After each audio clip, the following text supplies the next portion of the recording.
మలక్పేట దివ్యాంగుల వసతి గృహంలో జరిగిన ఘటనపై ప్రభుత్వం సీరియస్గా ఉందన్నారు హైదరాబాద్ జిల్లా కలెక్టర్ అనుదీప్.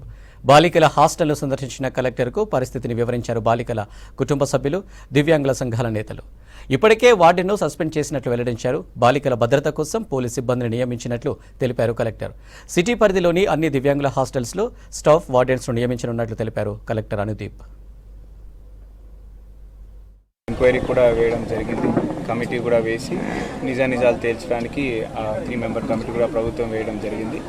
అదేవిధంగా ప్యారలల్గా పోలీస్ వాళ్ళు కూడా ఆ ఇష్యూ మీద ఎవరైతే అక్యూజ్డ్ ఉన్నారో వారిని కూడా రిమాండ్ చేసి ఇన్వెస్టిగేషన్ మొదలుపెట్టారు. ఇన్వెస్టిగేషన్ కూడా ప్యారలల్గా నడుస్తూ ఉంది.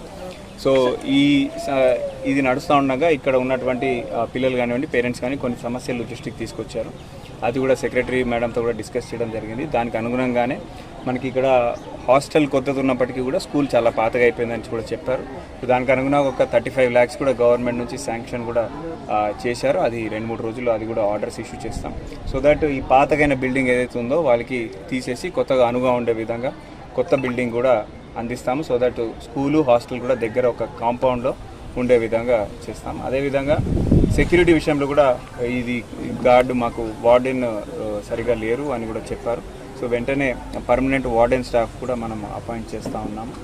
దాంతోపాటుగా పిల్లలు ఇక్కడ మాకు వసతులు ఇంకా మెరుగుపరచాలని కూడా చెప్పారు. అది కూడా ప్రభుత్వం దృష్టికి తీసుకెళ్ళి ఏమైనా అవసరం ఉంటే కూడా అవన్నీ కూడా ఇమీడియట్గా అరేంజ్మెంట్ చేసి ఇక్కడ స్కూల్ వాళ్ళకి ఎటువంటి ఇబ్బంది లేకుండా నడిపించే విధంగా చర్యలు తీసుకుంటామని చెప్పి అందరికీ కూడా తెలియజేస్తూ ఉన్నాం.